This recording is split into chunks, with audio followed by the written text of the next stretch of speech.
Hello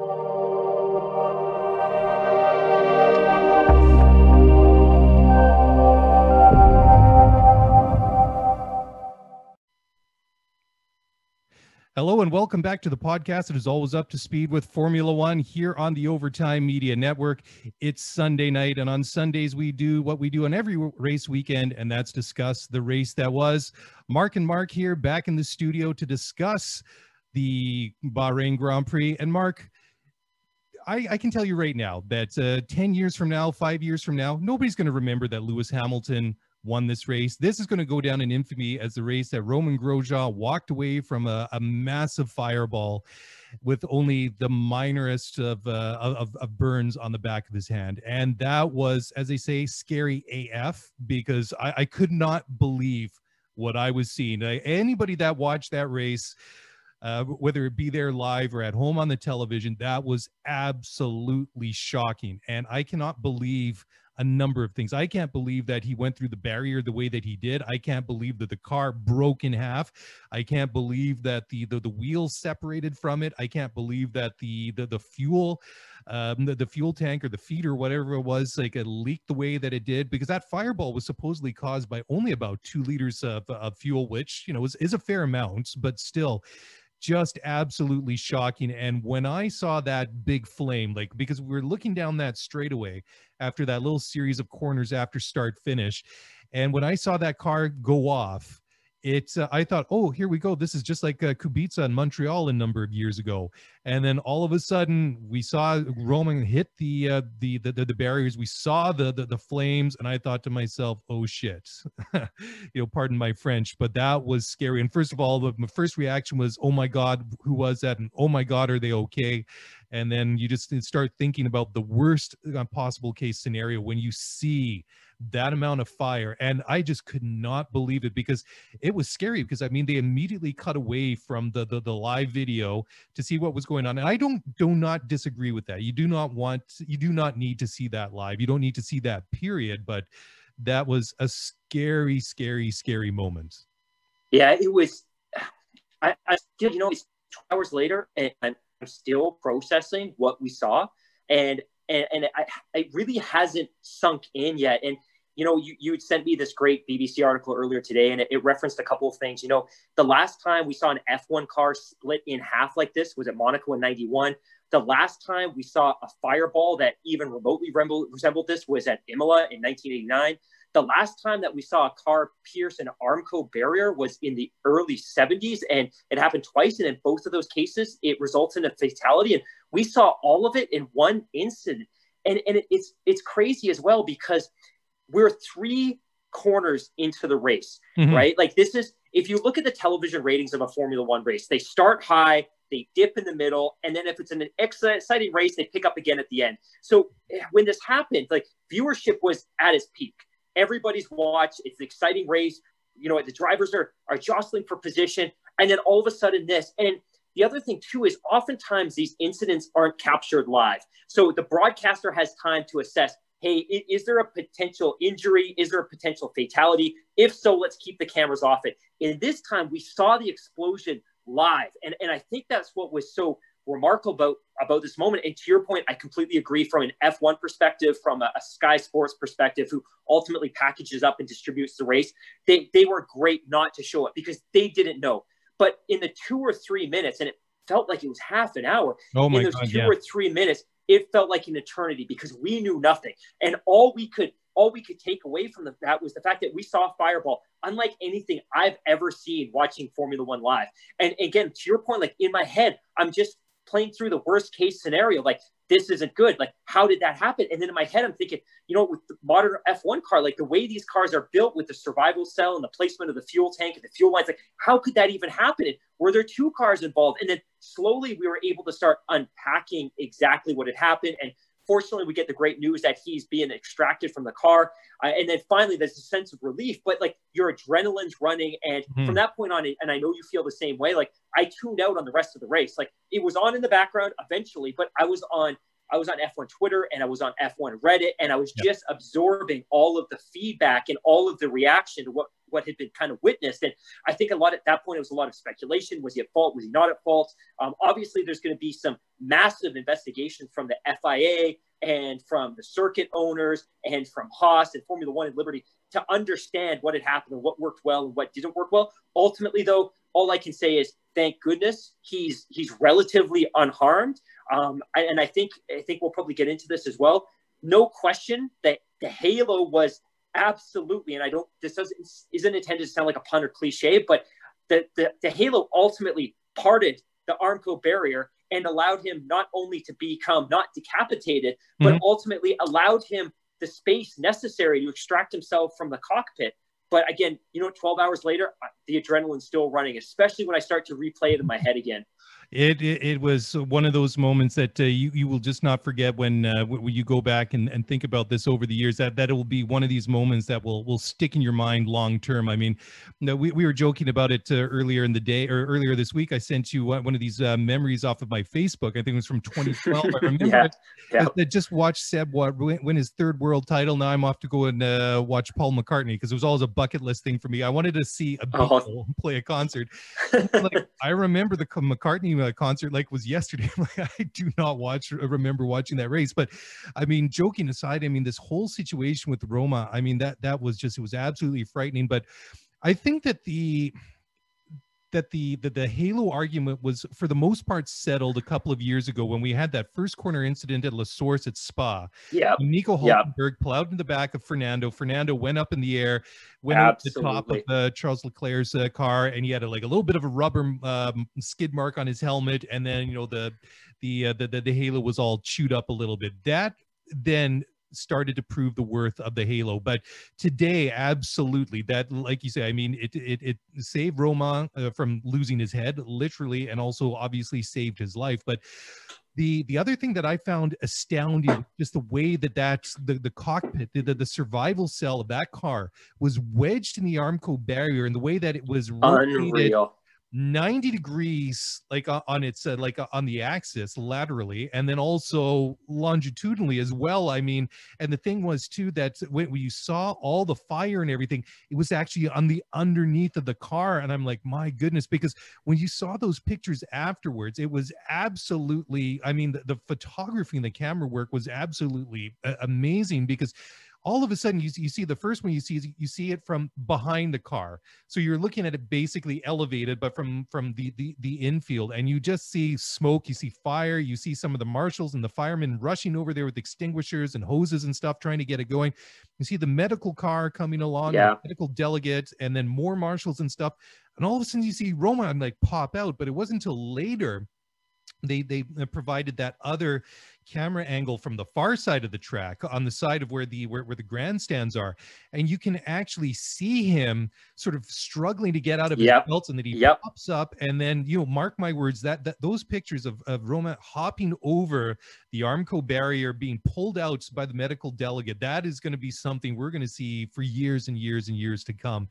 And I mean, it is frightening, because I mean, he's smoking. You can see his overalls smoking. You can see that his helmet looks like it's charred and melted and things like that. And because you saw that, like, poor Roma, he's sitting in the back seat of the medical car. I mean, he's obviously dazed. I mean, there's got to be some PST going on there. I mean, that is that was something. I mean, the fact that after all that, he only has minor burns to the back of his hands, because I mean, number one, that could have been a Niki Lauda situation with massive burns and everything. I mean, he could have been killed. And, I don't, it's hard to really make, comparisons between things. I mean, like you said, we had all these unprecedented, an overused word from 2020, but, so many things, all these different things that we haven't seen for like years and in decades in some cases, which were all isolated incidents on their own, all wrapped into one accident today, was absolutely astonishing. Because, I mean, just rewind it a couple of years ago to Suzuka, and you look at what happened with, poor old Jules Bianchi, rest in peace. I mean, that looked like a fairly innocuous and very, it did not look like an accident where it would result in such horrible injuries that he would eventually, you know, succumb to them a number of weeks or months afterwards. I mean, this is one of these ones where you saw it immediately. It's like, oh my God, there's no way that whoever that is getting out of that car and walking away, you know, if he's still breathing at this moment. And that is what's so astounding. I mean, but if you go back and you rewind that whole thing, you watch the cars get away from start finish. You see what's happening at the front. You see Bottas has a bad start. You see everybody kind of squabbling, but there in the middle, you've got some Alphas, you've got some Ferraris, you've got some McLarens, you've got an Alpha Tauri in there, and you go around and you got Lance Stroll running across. And then I know Karun Chandok, he mentioned there was a bit of debris going along or coming out from somewhere that may or may not have had something to do with it. But I think what happened was there was a bit of a squabble. I think that the field was compressing a little bit in front of Danny Kvyat and Romain Grosjean. And I think what Romain was doing, I think that at least from my point of view, is that I think with the cars weren't accelerating as fast as he was, because he and Kvyat were a little bit further back. They you know, not by a lot, but just enough that he must have felt he had enough speed that if he went around, he could maybe overtake and maybe get away instead of plowing up the back of somebody's gearbox. Unfortunately, he pulled over. I guess he didn't see Danny Kvyat there, hit his tire. But the thing that was frightening about, because you had that Armco barrier coming out at a bit of an angle to a slip road there, which with the Marshall station must be, and I'm thinking, I don't know for 100%, would be where if somebody had a mechanical failure, maybe that's one of those access points. You park there and they'll pull you back without having to pull out the safety car, of a virtual safety car, whatever it might be. But the thing is, after his right rear tire hit Danny Kvyat's left front, he basically went into that Armco barrier at 90 degrees. I mean, he basically hit it perpendicular to that Armco barrier. And we'll find out afterwards, he probably hit that thing at like 70 Gs, 75 Gs. It's going to be some astronomical amounts that we're going to see. I mean, he basically went from probably 175 miles an hour to zero in something ridiculous like half a second or something like that. I mean, it was just frightening, and that's why he plowed through it. But I mean, there are a number of things that they need to look at. I mean, Danny Kvyat, I mean, obviously the guy has the reputation, I think, from his previous stint in Formula One before he had that year out as a sim driver for Ferrari a year or two ago. And deservedly so. But I think that year out kind of gave him a little bit perspective, a little bit more mature. He's kind of, for the most part, stayed away from situations like that. But, you know, maybe Lance Stroll might beg to differ, but we'll talk about that further into the show. I mean, he was very much minding his own business. I don't think he was at all to blame for that. It was just a racing incident with potentially horrible outcome. And but I mean, so that's one thing that you can take out of it. The other thing is like, how did he punch through the barrier? Why did the car shear in half? How did the fuel spill and everything like that? I mean, and the other thing is I mean, you saw the one tire fly off the car and become detached from the front, ended up in the infield. The other one shooting across the track on the left-hand side. I mean, there's a number of things. I mean, Ross Braun, the managing director of motorsport for Formula One, said that they're going to have a deep dive, a mega investigation into this. And I think that they have to. I mean, there are so many things that have happened in this accident, and they need to look at it regardless of the outcome. And I mean, fortunately, this is best case scenario. I mean, the fact that all he has is minor burns is nothing short of miraculous. Our house is immediately adjacent to a fairly busy intersection here in Coquitlam, and on Saturday, you know, we're in the house, we're doing some chores, cleaning, and we hear this bang, and we ran straight to the window, and there'd been a big car accident in the middle of the intersection. And I guess what had happened was a car was advancing through the intersection on a green light. A car was attempting to turn right simultaneously. This white RAV4 that was attempting to go through the intersection hit this gray Hyundai Velociter in the front left quarter panel, so immediately in front of the driver's side door. The Velociter was shredded in pieces everywhere. The RAV4 was shattered just in pieces everywhere. Fortunately, everyone was physically okay, but the driver of the Velociter had to be extracted by fire and paramedics. We saw this in real time, and And it was interesting because I don't doubt that the RAV4, which made impact with the Veloster, was probably doing more than 50 or 60 kilometers an hour. It's not a high speed intersection, but just to see the impact. And my wife and I were watching this and we're absorbing it. And we're thinking the poor individual in the cockpit of that Veloster was in shock, was suffering PTSD, it was probably disoriented, probably had no idea what had happened.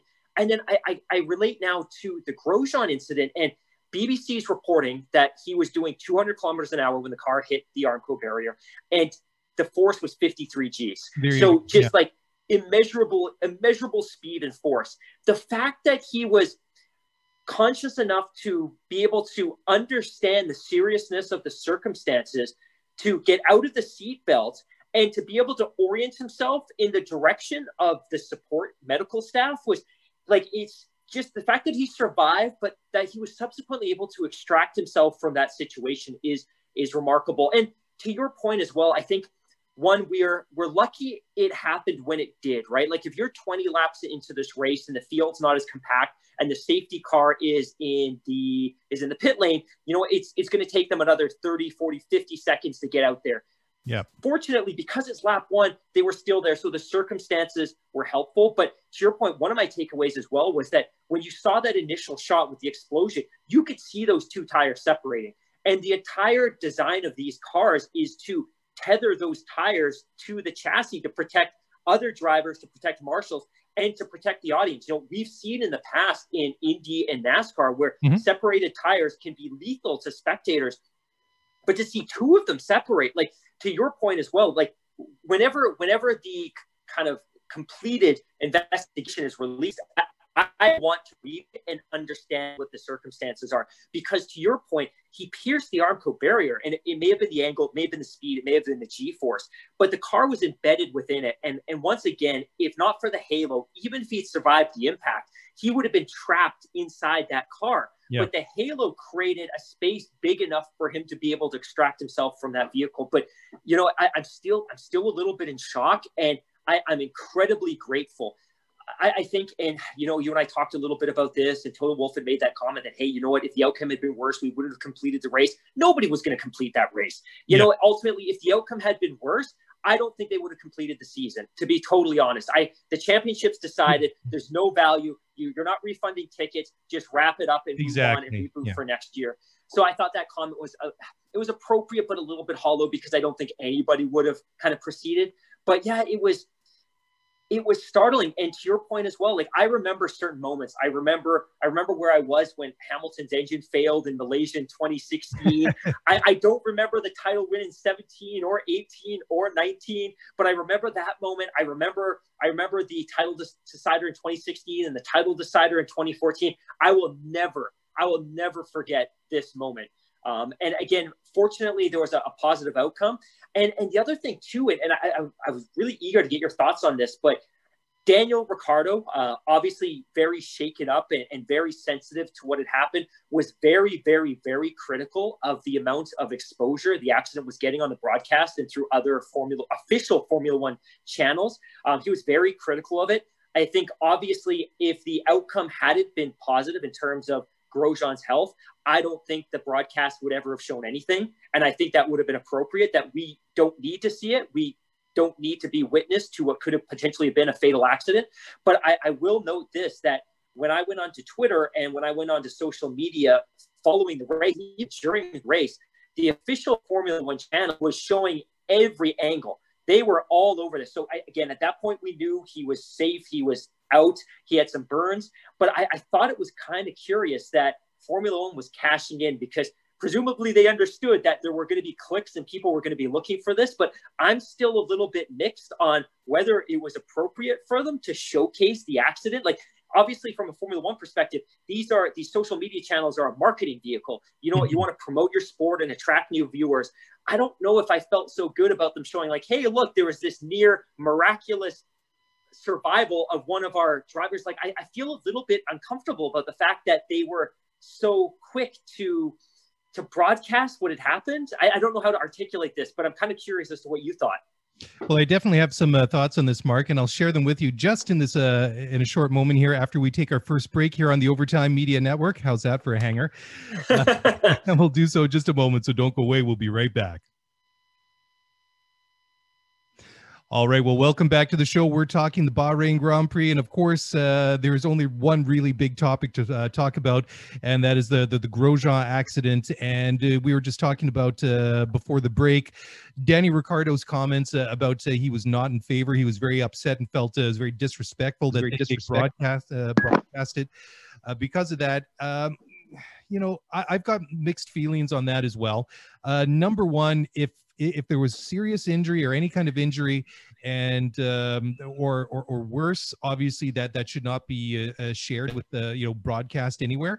But I think that since he walked away, I do not have an issue with it because number one, he's okay, and number two, there's all these bad things going on that I think that I don't see a problem with it. I can understand Ricardo, because I can imagine that for a Formula One driver, having an accident of that magnitude, I suppose in a way it could be a very personal, maybe a very intimate moment, when you're at your most vulnerable. I totally get that.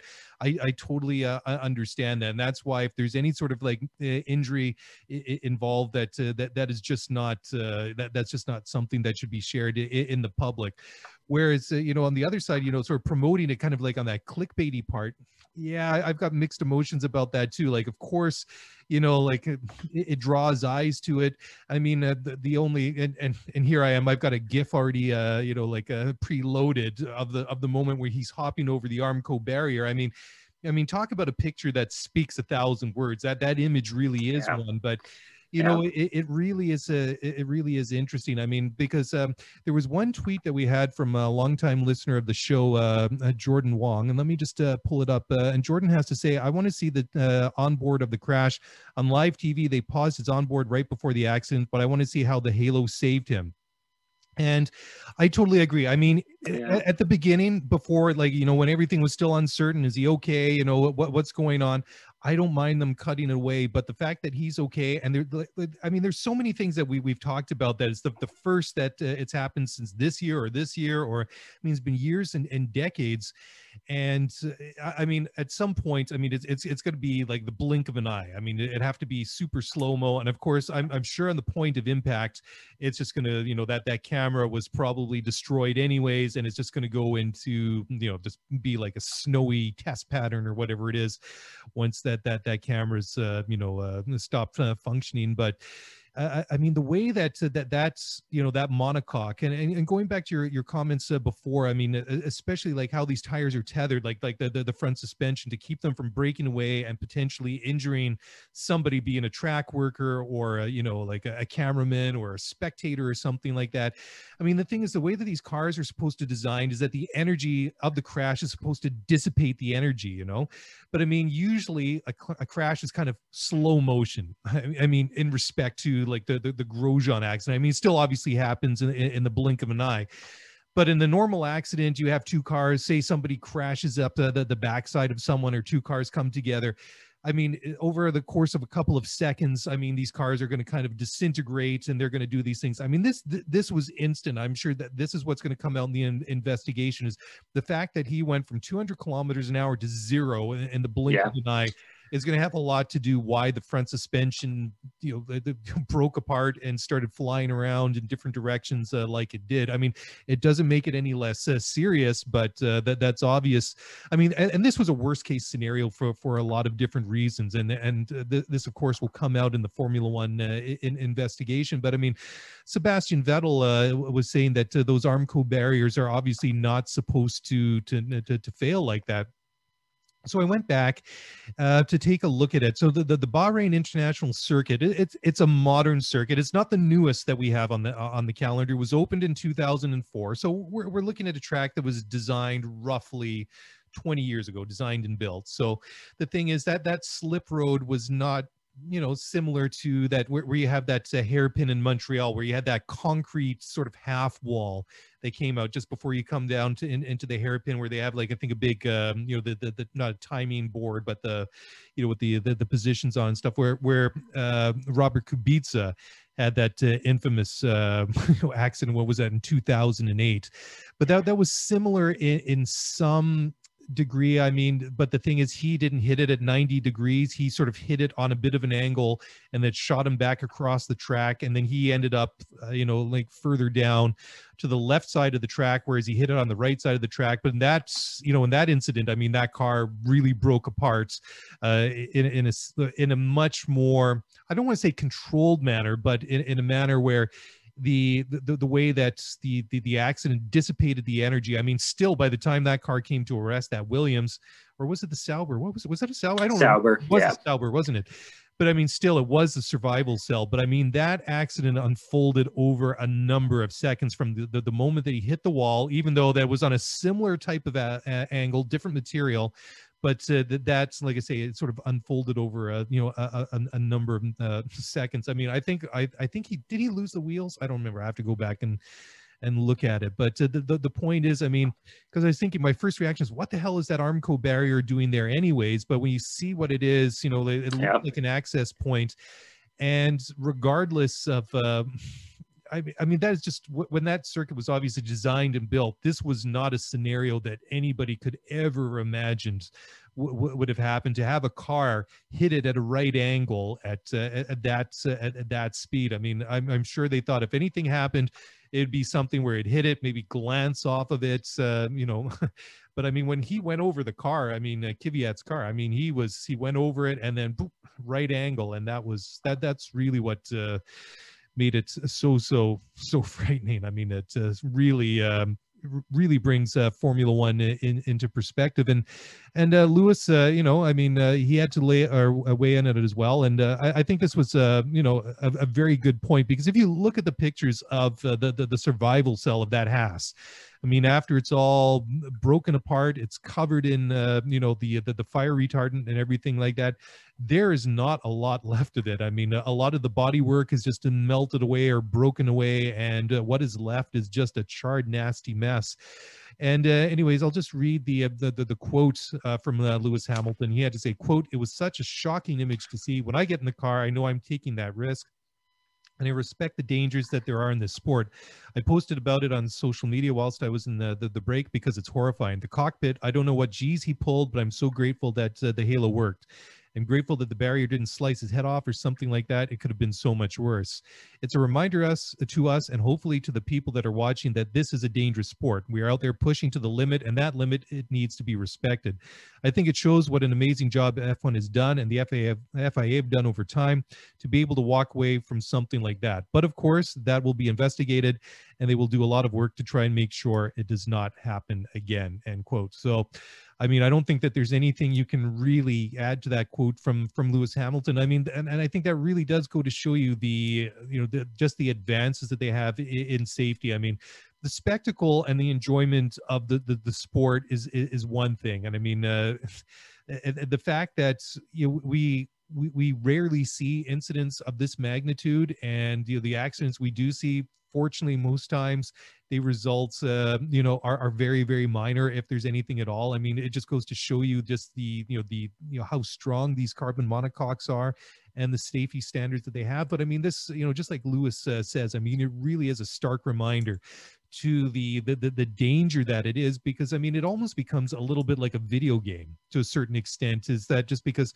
the cars are so safe and you're sitting there watching it on TV, you almost become a little bit I don't know if desensitized is the correct word, but I think there's certainly an expectation that when something happens in modern Formula One, it's not like the 60s, it's not like the 70s, maybe even the 80s, until like that sort of late 80s, early 90s, when carbon fiber really started to be introduced. Because I mean, before that, it was basically aircraft building technology and stuff like that. I mean, you look at some of these older cars. I mean, they're beautiful to look at, but I mean, compared to today's standards, I mean, some of these, what we considered, what were technological marvels, and they were in their own right back in the day. I mean, they're literally death traps compared to now. I mean, you go back in the 60s and the 50s until I'm not even sure what year they actually introduced, seat belts. I mean, that's just crazy. But the other thing too, that you raised a good point when you were talking about how Romain actually extracted himself out of the car and had that the wits about him to do that. Mm-hmm. I think and I'm not going to take anything away from him because it happened in the blink of the eye, but I think that I don't know if he knew which direction to go, but my suspicion is that he just went to one direction where there was no fire. That's just my suspicion, because that was just I guess it could have just been the way that the car disintegrated, maybe the way that the fuel spilled and was burning was just it must have splashed and aerosolized underneath the bottom side of the car. But I think he must have just gone for daylight. I mean, it was obviously what he did was just all instinct. I mean, no time to think about it. Completely agree. One of the comments that I saw, and I don't mean to interject, but this is the perfect timing. One of the comments that I'd seen from one of the medical personnel that was on staff was the only reason that they were able to assist Grosjean in that moment was because one of the track marshals was extinguishing and pushing the flames away from the cockpit. So they understood and they knew before we did that Grosjean was scrambling to get out, and all they were trying to do, and you could see them spraying through the separation in the Armco barrier. They were just they're spraying to push the flames away from Grosjean just to give him that opening so that he could get out. And to your point, what he probably did know was, hey, to my immediate left is flames, and to my immediate right is black sky. And I'm just going to go towards that direction. And he could probably feel the heat on him as well. And you make a great point too. Like he was going like this by the time he's over there. He's like, I mean, you could see him shake his hands like that. And then they get him to sit down. I mean, it is just crazy. I mean, like you said, I mean, like by the time that we actually were able to see what was happening, I mean, all those minutes later, that when you see him, and I mean, it's the car from the grandstand side of the track, basically right opposite of where he impacted. You kind of like, you just see the flames and you see the medical car there, and then one of the track workers there with the fire extinguisher. You can see some sort of commotion, and all of a sudden his head pops up over the barrier. And then by the time he's actually coming over the barrier, they're actually, the medical delegate is grabbing him and pulling him over like that. And by the time he gets over the barrier, over to the back of that medical car, I mean, it literally is only just a couple of seconds. It's maybe 4 or 5 seconds at most. Yeah, I think, and I saw this on Reddit as well, that some folks were good enough to put a timer. They basically spliced together all of the separate angles of the incident and ran a timer. He was in that car for 27 seconds before he was able to clamber over the remnants of that Armco barrier. That's a remarkable amount of time. Like, it felt like an eternity watching it. It must have been even worse for him. And you make a great point too, where we talk, I think, a lot about the fact that the cars are engineered to be safer today. And I think a lot of what we actually saw and what we witnessed was by design. The car separating in some of those ways is intentional, right? Like, it's okay that the car broke in half because they're at least it's partially engineered to do that for a variety of different reasons. Now, the tires coming off, that is absolutely not supposed to happen. Yeah. And I think one of the biggest things that they're going to be investigating here is, how was there a fire? And when these cars are broken apart, like, the fuel cell itself is designed to be protected. Yeah, because it's aircraft technology. I mean, it'd be the same sort of thing you're going to see in the back of a fighter plane, right? I mean, it's a self-sealing tank. I mean, the two things that were really frightening about that was the fire is the big one. That for me is the most major thing. The front suspension, the tires separating, that's the other one. But given the high impact and the massive G's of the accident itself is understandable. But the fire, that is the absolutely most frightening part. But then the same thing is too, the way that these cars are put together. I mean, the engines are bolted on to the back of the survival cell, and there's only about 4 or 5 like hard points where they're fastened together, so you can see just the G's and the rotation on the car when it's hitting that barrier and then going in. I mean, the survival cell is basically parallel with the Armco, so you can see how it's snapped and separated. Yeah. But the big frightening part is the way that that fuel spread, and it must have leaked. It obviously aerosolized and everything like that. That is the big frightening part. We're going to talk about that a little bit more in a moment here after we take another break here on the Overtime Media Network. So don't go away. We'll be back in just a moment. All right. Well, welcome back to the show. And we're still talking Bahrain Grand Prix. We're still talking about the Romain Grosjean accident. And just to that point about the accident that we had, or that we saw with Romain Grosjean, I mean, some of the pictures that have come out from some of the different media outlets are just absolutely incredible. I mean, not only did the Halo do a good job, the hands device did too, but I mean, it is just amazing when you see the way that car just punched a hole through the Armco barrier. I mean, it's almost this perfect little hole, right? The way it punched the way through the metal, but it's interesting here. I wanted to go back because we talked about it earlier in the show, just about Sebastian Vettel, just saying, the failure of these guardrails just isn't supposed to happen. Anyways, I just wanted to elaborate on that. The quote from Vettel is as follows, quote, "I haven't really looked at the images a lot because I didn't want to, but the main thing is he got out. I don't know, to be honest, but obviously the guardrail is not supposed to fail like that. It's good that the cars are safer than they used to be in the past, but the guardrails shouldn't fail and the car shouldn't catch fire in that fashion. There's lots of precautions that it doesn't catch fire, so I don't know what happened there. It's difficult to say at this stage, but the main thing is that he got out," end quote. So, I mean, I don't know, like, how these, I mean, obviously the news that Romain was okay and that the injuries he had was minor. He was going to for observation and examination at the hospital was obviously a big relief to these drivers, but I don't really know how you can get back in the car and go and race after that. And Danny Kvyat, like I said earlier, I mean, I don't think he can be completely. I don't believe he's at fault at all. For that accident involving Grosjean, he was just where he was. Romain pulled across. He initially said he was very angry with the move that Grosjean made, pulling across like that, until obviously he saw the big ball of orange flames coming up in his mirrors, and he was obviously he must have just scared to hell. But I mean, after the restarts, when we saw that incident with Lance Stroll and Kvyat, Kvyat reverting to the Kvyat of old, to me that kind of looked like a guy that was a little bit off his game. That I think that he might, Kvyat, like I said earlier, he has that reputation, but I think to a certain extent that maybe he wasn't quite as focused, because we don't see him make moves like that. And then poor old Lance ended up upside down as well, but being a fairly low speed accident, he was okay. And I mean, the damage was a lot less. But anyways, it was interesting too, just going back just to about the whole investigation that's going to come up about that. Ross Braun, who obviously knows a lot about this sort of thing, seen it from both sides as being part of the governing body, and also from the point of a team principal and an engineer and all that. He talked a lot about the work that the FIA and the teams have done regarding safety and innovations like that over the years, and the standards that they have. And like I was saying at the beginning of the show, that if there was any lingering doubts about the Halo, except for aesthetic purposes, I mean, that's over and done with a long time ago.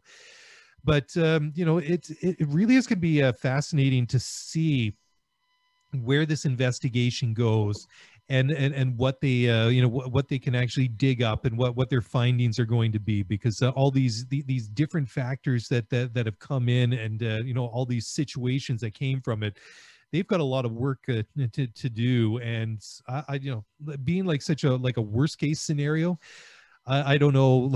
It's like, being in engineering, we always talk about like a 50-year storm or a 100-year storm or stuff like that when it comes to like, civil engineering standards. I mean, this was like one of these like freak things. But I mean, for me, like I was saying before the break, the fire is the scary part, because we've all seen these like these old the footage of like Niki Lauda in '76 at the Nürburgring, when he spins out, has that accident, the other car plows into him, and just the way that Ferrari 412 just explodes, and we all know how horribly scarred Niki Lauda was, and how he barely walked. Well, I mean, he didn't walk away from that one, obviously, but I mean, the fact that that he came back at all, he survived it at all. I mean, just set aside the fact that he went back to racing in Formula One afterwards. That's a completely different story. I mean, the fire, I think, has to be the scariest takeaway. I mean, well, I mean, any potential for injury, but especially the fire is the big one. I mean, that was I just couldn't believe it. I mean, usually like I watch Formula One when my kids are asleep, and that's not because I don't like them watching. It's just that it's for my own selfish reasons that I enjoy watching the race with my wife. We're big F1 fans, and we enjoy watching it without the kids interrupting or making a lot of noise. But today I was up early. I was doing some stuff around the house. We had breakfast, and I was sitting there. I was drinking my coffee. I thought, well, everybody's settled. Everybody's kind of doing their own thing. So I got the TV on, and we got the breakfast nook is right beside our family room where the TV is. I turned it on, like, but there's no harm in putting on some Formula One. My youngest is 5, my oldest is 12, and my daughter's in the middle. And I thought a little Formula One on the TV is not going to be a bad thing to expose the kids to. And then, we have this horrible situation. All the kids are there, eyes are like this big. They're like, oh my God, geez. is that guy? I'm just like, the one time literally in years that I've watched a race, I wasn't watching it live, but it was still going on, towards the end of the actual event, but still, it was just like, well, how do I explain this one away? There's a big fire and the race has stopped. We don't know what's happening, and fortunately, I had a good outcome. But the other thing is too, by the time they actually got this race going, I mean, we can actually talk about the race part now after all this time, but from the time that they actually started the formation lap to actually getting, through that first, well, not even through the first lap, but getting through that whole red flag period, then getting going again, and then having the safety car after Stroll and Kvyat's incident, which had the safety car out for a number of laps. By the time we actually got to racing, was nearly 2 hours after the initial formation lap. It was about an hour and 50 minutes. I went to go and look at it. And wow. I don't watch on F1 TV. I actually I usually watch it either on TSN Demand, which is TSN is our the sports network here in Canada, ESPN subsidiary. And usually what I do is I either watch it on demand in the evening, or I'll put it on my PVR and watch it because sometimes there's a bit of delay getting it on demand. So I always usually set it up for 3 hours. So I actually never saw the last 5 laps because I haven't had a chance to go back and look for it on demand yet. But after 3 hours, it actually cut out 5 laps from the end. Oh, no. But, it was just one of those things that, but I mean, by that time, it was a bit of a foregone conclusion. And, after it all being all said and done, it didn't have any implications for the title, for the drivers or the constructors. And by that point, obviously weren't any of those drivers in the car. I was just like, okay, I'm good now. I don't need to go back and basically watch the Formula One equivalent of inside the 2-minute warning. You're up by 10. Your opponent has no timeouts, and you can just go and kneel down the ball and just run out the clock. I was good with where I was at. Yeah. But, Sergio Perez actually put it into perspective as well, that, he said at the end of the race that, Roman's accident really put his DNF into perspective by the time it was all said and done. And I don't think that you can, I don't think you can really, make any criticism of a comment like that, because at the end of the day, it's about going out there. I'm not, not saying you shouldn't go out there and race hard, but after, a couple of hours and, several hundred miles of racing, you got to go home all in one piece. And, you're never going to completely eliminate that element of danger or risk. But still, you want all the participants, both in the car and out of the car, everybody at the track, be it a driver, an engineer, a track worker, or a spectator. You want everybody to go home in one piece and have enjoyed Formula One or motorsport in general for what it is, and have positive memories rather than this thing that's going to be burned in our minds for a long, long time.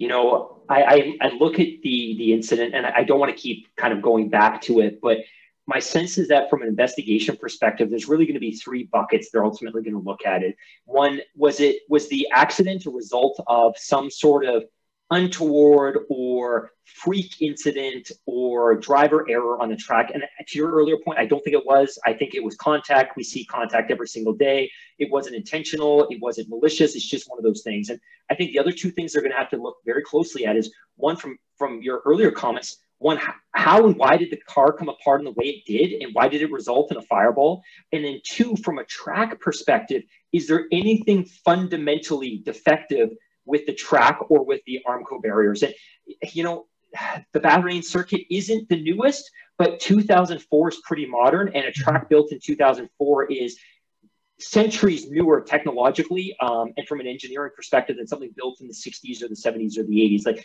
Bahrain has all the benefits of a modern track. And one of the other things that I keep thinking about too is this incident happened on a straightaway. And it's not like this was in a corner and there wasn't a lot of runoff area, or that the runoff area was concrete or tarmac rather than gravel, and the car was like, all of those things. Like, from a consequence perspective, if this was going to happen, it kind of happened in the right place because it was a straightaway. But what's kind of weird about it, and the other thought too, is, you know what, you described this really well.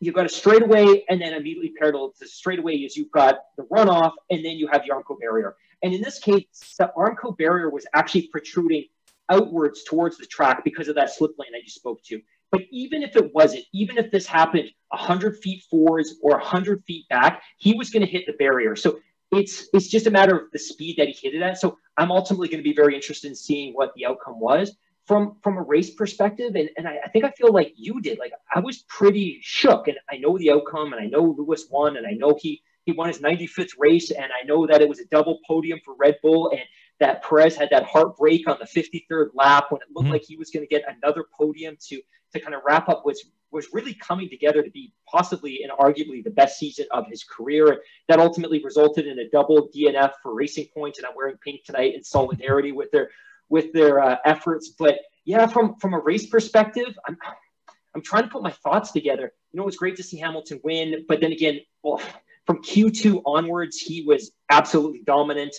Red Bull tried some things from a strategy perspective with Verstappen.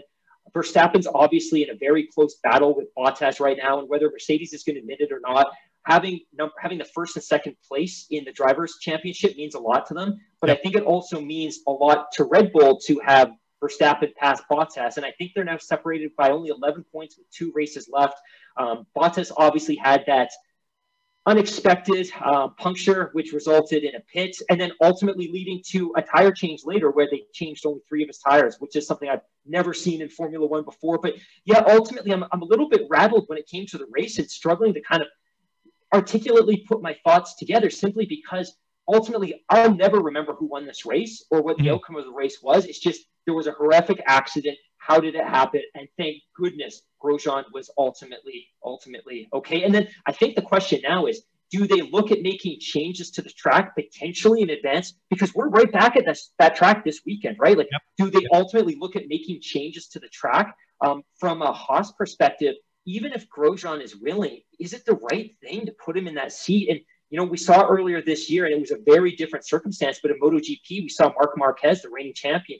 He had a terrible crash, and he tried to get on the bike too early, and ultimately it set him back for the rest of the year. But even if Grosjean is willing, if you're the Haas team, if you're Gunther Steiner, like, is it morally right to be putting him in that seat knowing where he is emotionally and mentally? Like, maybe this is one of those things where you have to sit it down, like, hey, the doctors clear you, it's just not right. But then again, from Grosjean, you know what? I only have potentially two races left in my racing career, because we know he's not coming back with Haas next year. We know he doesn't have a racing seat, and he may be of the mindset that I just don't want my career to end like that. I want to end the career crossing the finish line, whether I'm in the points or not. That's not how I want to go out. And hopefully he's back in Abu Dhabi in 2 weeks, but I don't necessarily think that emotionally, psychologically, technically, professionally, humanly, I don't know that it's the right thing to put him in that seat next week. I think ultimately they're going to have to start 2 cars, but I don't know who they're going to go to. But I just, even if he's willing, if I'm Gunther Steiner, if I'm Gene Haas, I'm not letting him race next weekend. Like, we'll give you Abu Dhabi if you're medically cleared. It's not right for you to be in the car in 6 days. Absolutely. I don't think it's a question of, you got to suck it up and, get back in the car and, prove how tough you are. I mean, there's a lot of, going on up here. I mean, just give Nico Hulkenberg a call. I mean, I'm sure he'd be more than happy to go and jump in that car from there because, I mean, yeah, I mean, that's a big thing to process. I mean, especially for a guy that's, you know, that was just in it, regardless of medically, if he's okay to drive, you know, like you say, I mean, psychologically, is he ready to do that? I mean, or does he need a bit of time away from it?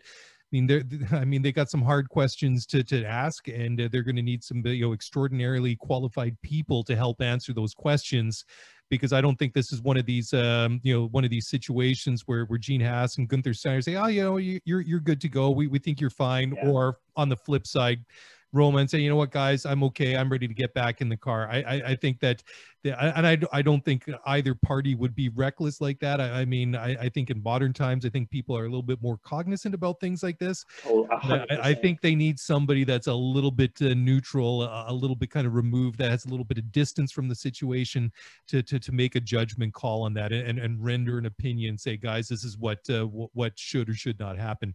Anyways, I know you said it was you know, hard to articulate your thoughts on the race, but we're going to try and do so after we take one final break and wrap it up with some closing thoughts. So don't go away. We'll be back in just a moment.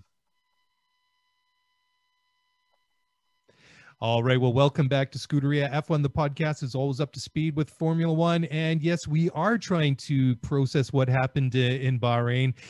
And just for the sake of it, let's just run down the final race classification, the points paying results anyways. As you mentioned, Lewis Hamilton won this race, then followed by a pair of Red Bulls, Max Verstappen and Alex Albon. Another solid 1-2, well, not a 1-2 finish, but a double points finish for the McLaren in 4th and 5th with Lando Norris and Carlos Sainz. 6th, we had Pierre Gasly, another solid result for him. Then we had Danny Ricciardo in 7th, Valtteri Bottas in 8th, Esteban Ocon in 9th, and Charles Leclerc in P10 for the Ferrari. And Sebastian Vettel, boy, was he was way down there, P13, and what was lapped. Both Ferraris were lapped by the time it was done. I mean, we'd seen a little bit of more promising results from them recently, but this was another race for them to forget. On the driver's side, of course, Lewis has wrapped this up already. 332 for the reigning and current world champion. And we have Valtteri Bottas, like you mentioned, 11 points separating him from, actually it's 12 points, Valtteri on 201, Max with 189. And I think that's going to be really interesting to watch that through the last 2 races of the year. And I want to get your thoughts on this before we wrap it up. Then 4th and 5th in championship is Ricciardo and then Perez. And that's an interesting one too, actually. 4th, 5th, and 6th, you have Ricciardo, Perez, and Charles Leclerc, and there's only 4 points separating the 3 of those drivers, so that could change before the end of the year. And then looking over on the constructors' side, we have Mercedes, Red Bull, and now that interesting midfield battle between McLaren, Racing Point, and Renault. Obviously, P4 and 5 for McLaren today has opened up that gap a little bit, and the double DNF for Racing Points, that's looking more in favor of McLaren. You know, that's 171 points compared to 154 for Racing Points. So this one might be sorting itself out a little bit. But going back to the Drivers' Championship here, I think it's going to be interesting to watch Bottas and Max Verstappen over these last 2 races. And I'm really pulling for Max because the Red Bull, it's a good car. It's not a great car compared to the W11, which at the front of the pack is obviously a great car. In traffic, maybe not as great because that's definitely designed to be out in front. But I don't want to take away from Valtteri Bottas. Obviously, he's done quite a bit, but I mean, when compared to Max Verstappen, I think Max has been more consistent. I think he's done a lot more in an inferior car to Bottas. And I don't want to say that Bottas is just going to get some runner-up in the World Championship by default. I don't want to suggest that at all. But I think just on terms of consistency, I mean, Bottas, some of the results that he's had this year has obviously been good, and some of them haven't been great. Sometimes it's been his fault. Sometimes maybe it's been a call or judgment call from the pit wall, and sometimes it's just been circumstance on the track. So I just want to get your 2 cents on that. Do you agree just on when you measure these drivers, you know, head to head? do you think Max has had a more consistent 2020 season compared to Valtteri Bottas? Yes or no? I don't think there's. Let me answer this in about the most roundabout way possible. I don't think there's any question that Max has had a better year than Valtteri Bottas. And I'm not suggesting this is 2018 again from a Bottas perspective when he finished 5th in the Drivers' Championship behind Raikkonen and Vettel and Verstappen and Lewis. But he clearly has what is leaps and bounds above the rest of the field in terms of a weapon, in terms of that Mercedes car. He has 2 race wins to Lewis's 11 race wins. And it's not as though Hamilton's winning races based on team orders and strategy. Hamilton's just flat out racing him. He's out qualifying him. He's putting down consistently faster times in free practice. He's massively more consistent in the races. And if you flash back to any number of races this year, Bottas has made consistent mistakes, which has cost him points. They've cost him positions.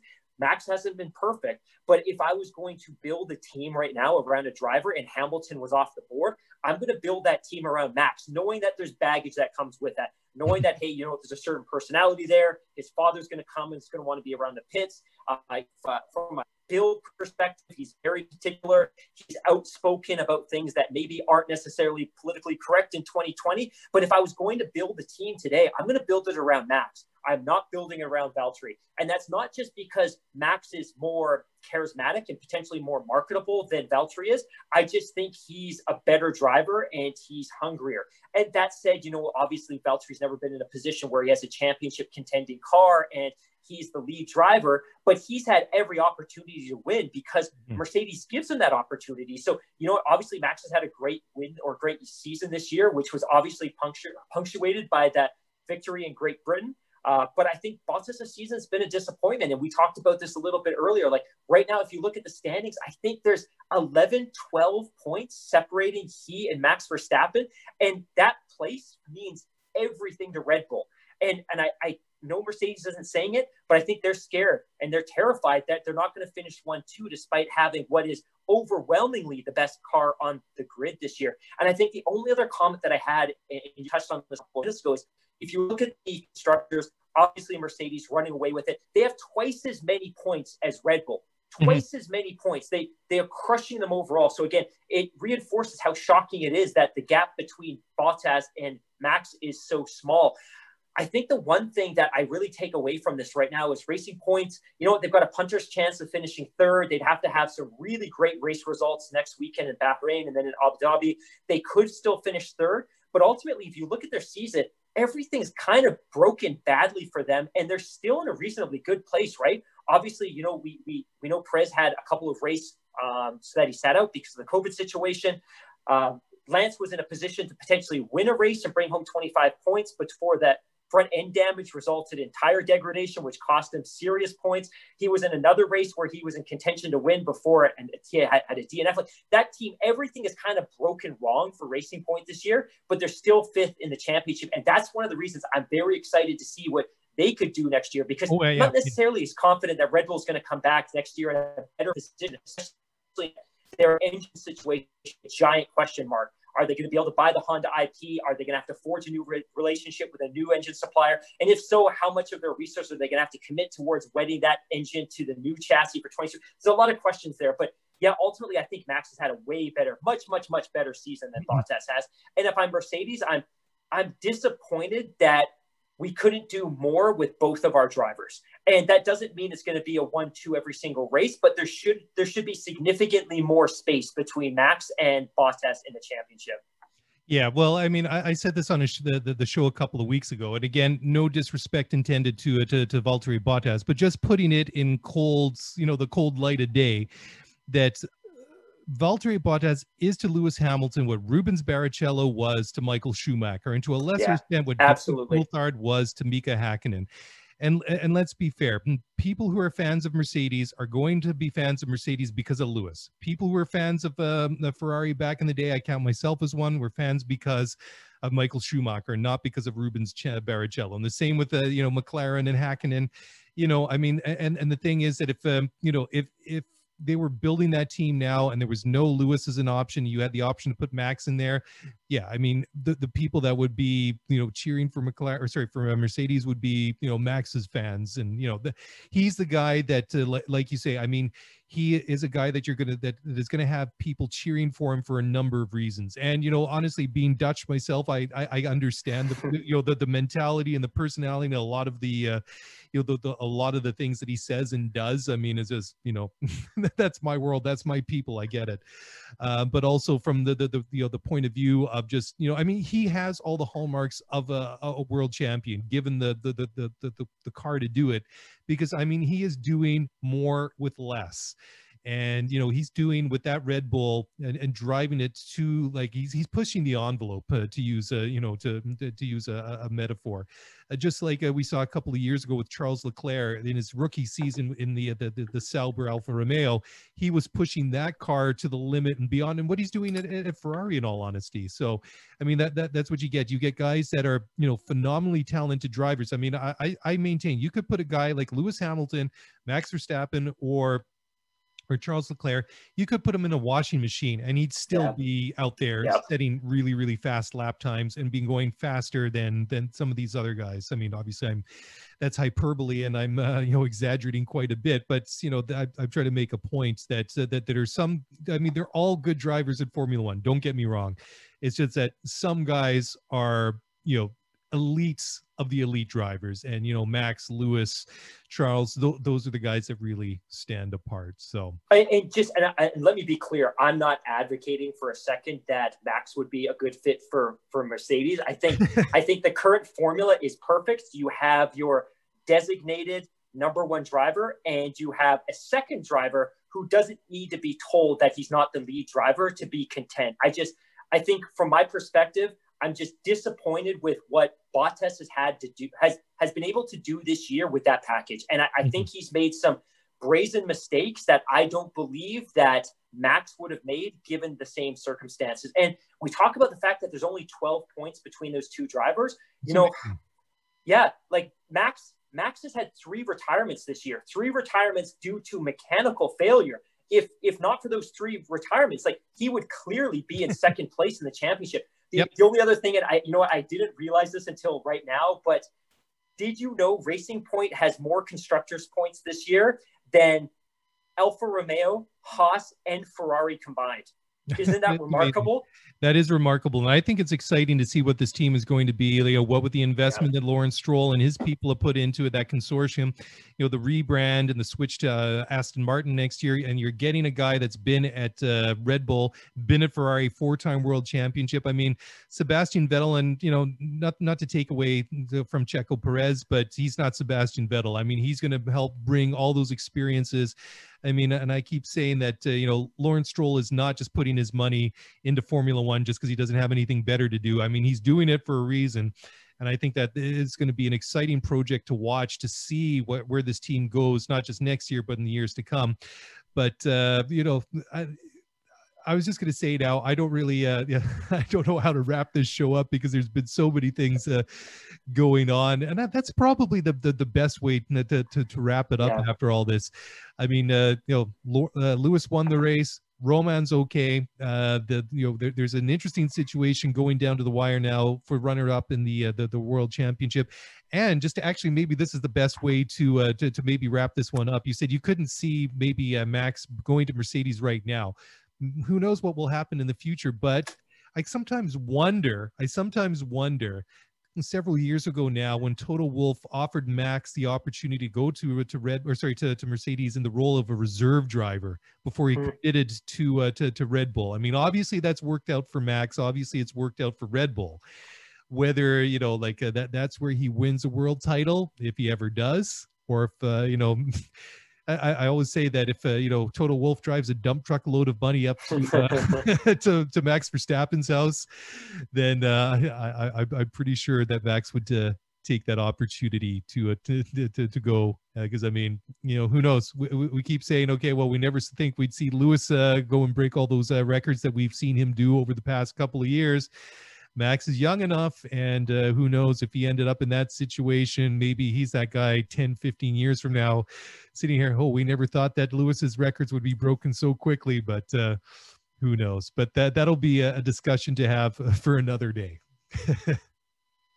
All right. Well, that's it. I think that's, all the time that we have for tonight. I'm pretty much out of topics to discuss. So thank you all for downloading and listening to the show and watching on YouTube.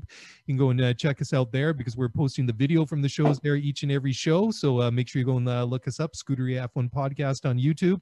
And if you want to get in touch, easiest way to do so is on Twitter at Scuderia F1 Pod, and also email scuderiaf1pod@gmail.com. And that's it. That's a wrap. There we go. Mark representing Mercedes there on the other screen. And that's great. Well, thanks very much, guys. Take care. We'll be back sometime this week with the regular show. Until then, have a great Monday. Back to work tomorrow. And that's it. We're out. Ciao.